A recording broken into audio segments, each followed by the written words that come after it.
Hello, and welcome to Showtime number 7. We're getting high already, right? Not really. I think I'm an hour late. Am I an hour late, guys? Am I an hour late? I think I might be an hour late, but it doesn't matter. I'm here now. Today, we're going to take a look at some replays that I did with some friends of mine. The Ink Company battles. Now, if any of you know that I run a RivetingTV fan company, started with just me and my friends, called Ink Gamers. Ink. That's free to join as long as you're not an asshole. On weekends, occasionally we run company battles. For the last 2 weeks, we have run company battles, and it's been great. And every time we've ended in the plus. Yeah. I command the battles, generally speaking, and I'm incredibly rusty. Sometimes it ends up very well, and other times I do things drastically wrong. So, we're going to have a good laugh at some mistakes and analyse the games in general and what went right, what went wrong, what we could have done better, plus some cool things some of the enemies did. Sweet. Let's jump in a game, shall we? Wrong. Okay. Right, first thing you should do is always look at the lists, as I always say. And this one you can see, the Ink's on the left, and we're against some random odds and sods on the right. And we are defending. Now they've gone for the classic KV-1S, and we've gone for a mixture between KV-1Ss, Cromwells and Hellcats. This is not just because we fancy doing it that way, it's also because, well, to be honest, not all of us have the right tanks. So, yeah. We just make do with what we've got. And I'm always playing in my scout because I don't really play artillery, and I feel that I can command reasonably well from a scout because I don't really stay in the combat and I can just find the information out immediately. I asked for the scouts to go this, or my Hellcats to go this way, but one person, not naming any names, decides to go in a Jackson, which is just too slow, so he's way behind his teammates. The KV-1Ss are setting up in defensive formations, and the Cromwell's scouting underneath here. And we're just going to try and find out what happens.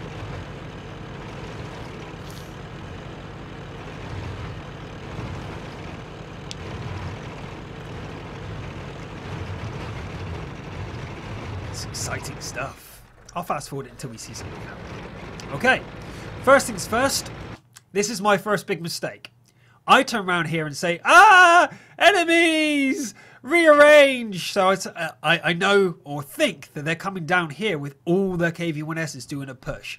Now, instead of waiting for confirmation for this, I immediately tell everybody that we're going the wrong way and that something wrong is happening. But we'll find out soon enough that that isn't the case, because as soon as we pause here, have a look up the top here.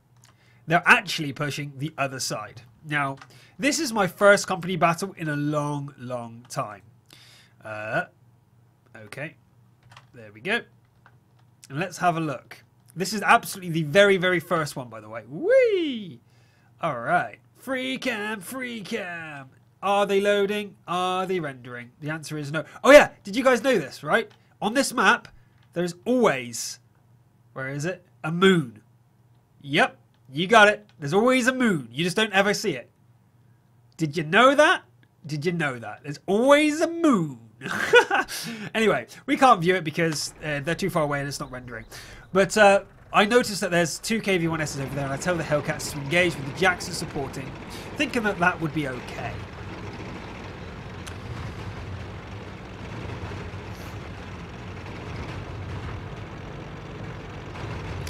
So there you have it. Moonfall. I noticed they have 3 artillery, so I'm going to go for the artilleries myself, and I leave the KV-1Ss in defense. 1 KV-1S is to be looking this way, 2 KV-1Ss looking this way, Cromwell's to scout this force, the other force to deal with that over there. One mistake the team does is move too far up with their TDs. I'm going to have to tell Locustan, this is too far to the top. And they move too far up with the TDs, and they don't come round here with the Jackson. They don't really use the Jackson for support. I think they're too far ahead. Already we lose 2 of the Hellcats in some quick succession. But if you notice, the KV-1Ss over there are really low health. So if they had the Jackson there with them, I'm sure that they would have succeeded. And here we go. Some awesome maneuvering about to happen. There's a Cromwell defending the 2 Grills and M7 Priest. Ah, yeah. Challenge accepted. Go.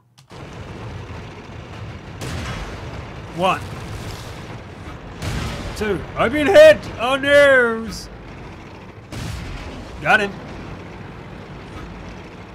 They're after me! Dodge! I'm lucky the Cromwell was completely incompetent. Now during this time, I'm not able to command. This is one of the bad things about commanding from the scout.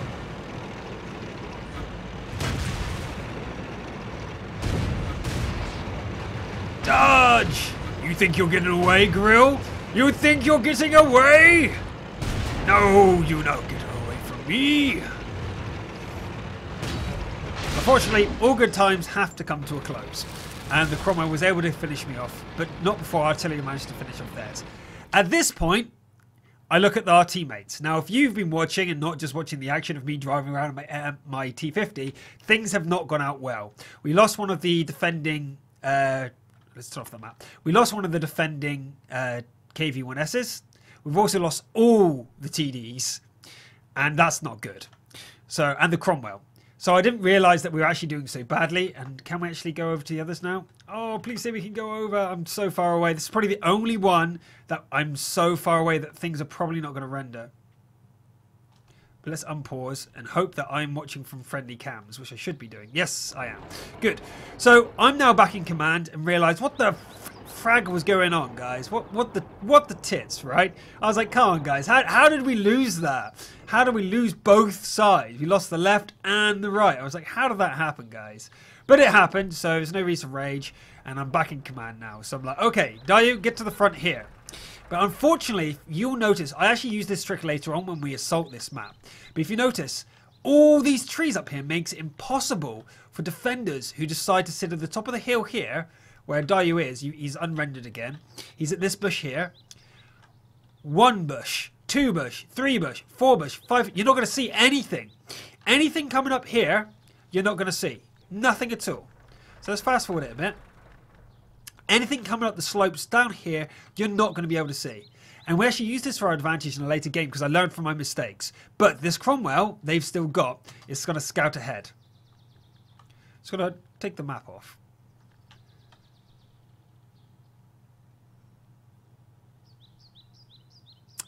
Oh, who likes the birds? I like the bird sounds.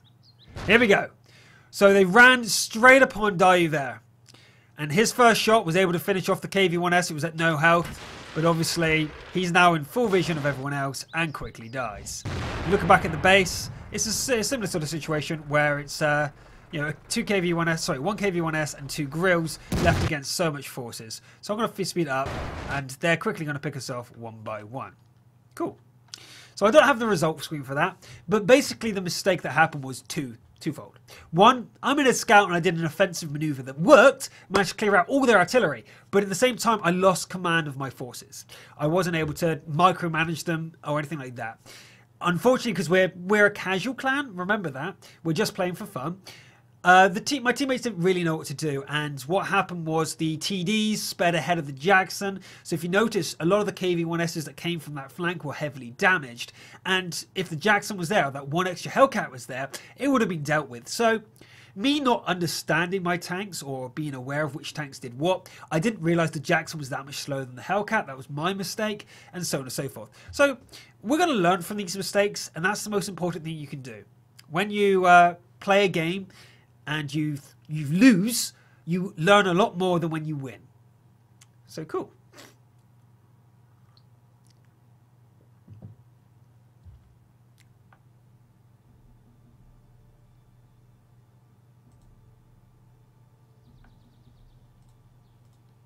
All right, back in we go.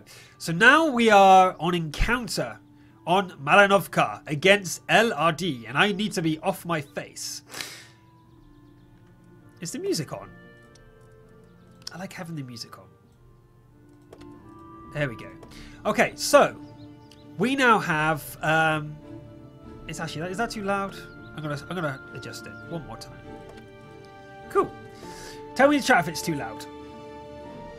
Right. So it is Inc versus LRDD again, going for a very heavy KV-1S route with a KV-2 there with Alex X68. with one VK2601, which I was surprised about. But it looks reasonably even, I would say. If you notice there, we've still gone with the Jackson, but this time I know what its strengths and weaknesses are. So if you look at the formation going, we have the Jackson coming over to here. We have the Cromwell coming around here to scout. The Hellcat's taking the hill. The KV-1S is taking the mid-ground. So, I go ahead to scout and do some passive scouting to see what I can find. And I'm finding at the moment a VK3601. And I'm telling the guys, you must shoot at him. Up the top there, you see their scout was ran into our Hellcats. Hopefully the Hellcats can deal with him quickly. If we look around, he's right there with support.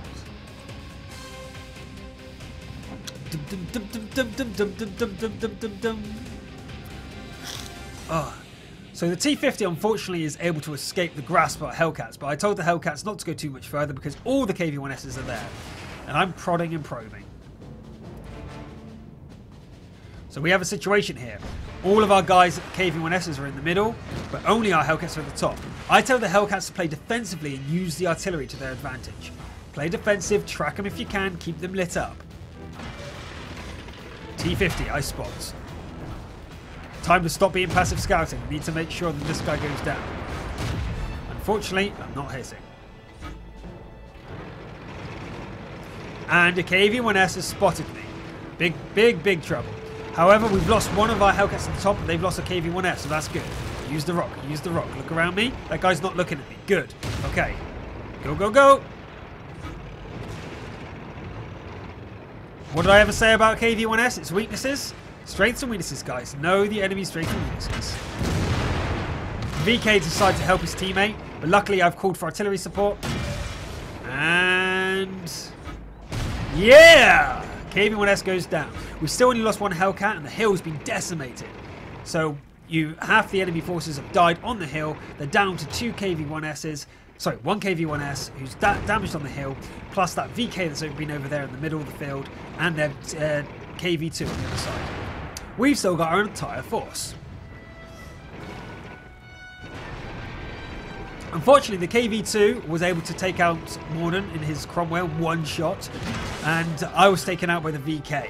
The VK also managed to finish off the Hellcat, so quickly we went from overwhelming victory to now even story again. All it takes is a few little mistakes, guys, and things can go terribly wrong.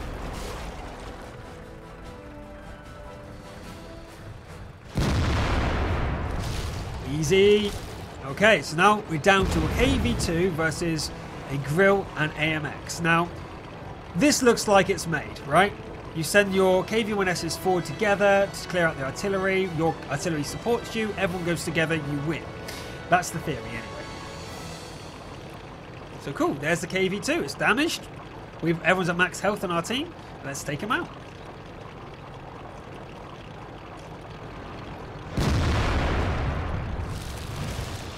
Whoa! KV-2 from there just one-shot one of our guys. Okay. Well, that was actually our Jackson's fault because he sat still to snipe at long range. Although you would think you would have the long-range sniping advantage against the KV-2 with its derpy cannon. Let's go. So I'm looking at the artillery support. We've still got two of them. Really, at this point, the artillery should be coming around to the side. Because we know where the KV-2 is. They should be coming around. But they stay still. I do actually tell them to reposition, but they don't. They're too focused. But that's okay. As I said, this is a casual clan. So let's go forward. Whoop, whoop.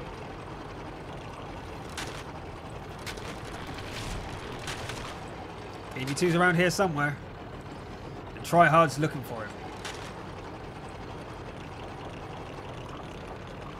But Alex is now against 4 tanks on his own. There's no way he can win this.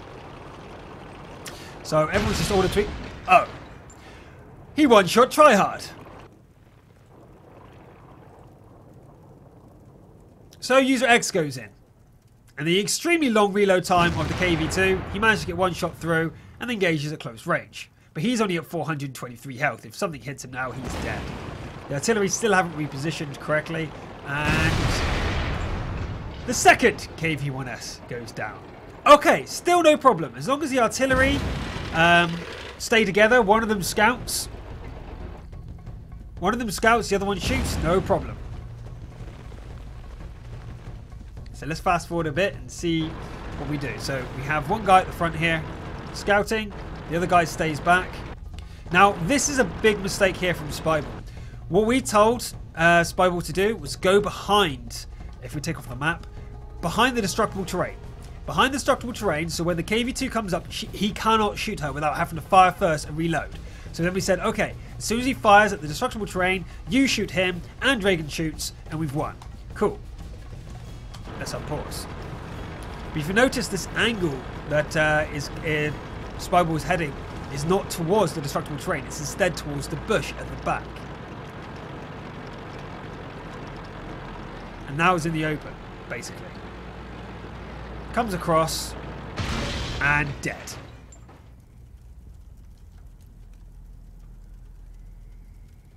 Oops.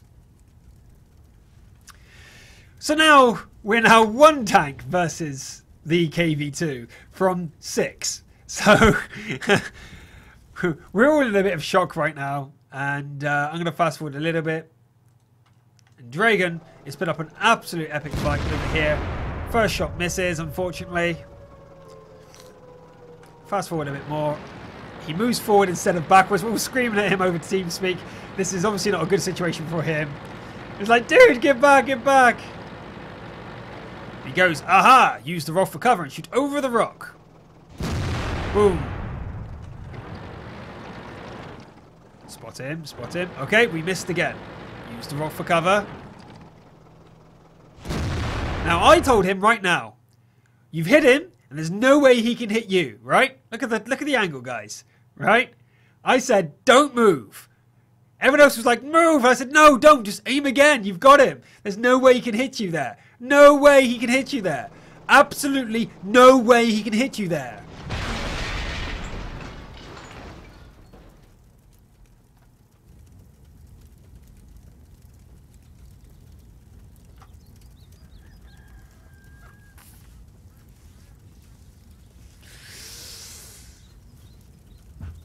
I was wrong. He could hit him. The KV2 has an incredibly large curve. And if he can see a little bit of you and he strikes true like he had been doing the entire game, someone with obviously 100% crew skill in 5 skills for the KV2 or something. I've never seen a KV2 driver that lucky. But wow. Wow. That was just insane. But that was a really cool game. It shows you how, although we did everything right up until the end, if you get sloppy thinking you've won, you lose. If everyone just went at the KV2 together without stopping and trying to do it on their own, he would have died. There's no way he can counter 3 guys attacking at once. A Jackson, 2 artillery, and 2 KV-1Ss. But because everyone one by one tried to take him out, he reloaded, fired, reloaded, fired, reloaded, fired. The artillery didn't reposition when they had the chance. We lost. So again, food for thought. We all make mistakes. We all learn. It's pretty good. If you're interested in joining these battles, by the way, all you have to do is apply to the clan, and assuming you're not a jackass, you'll get to take part.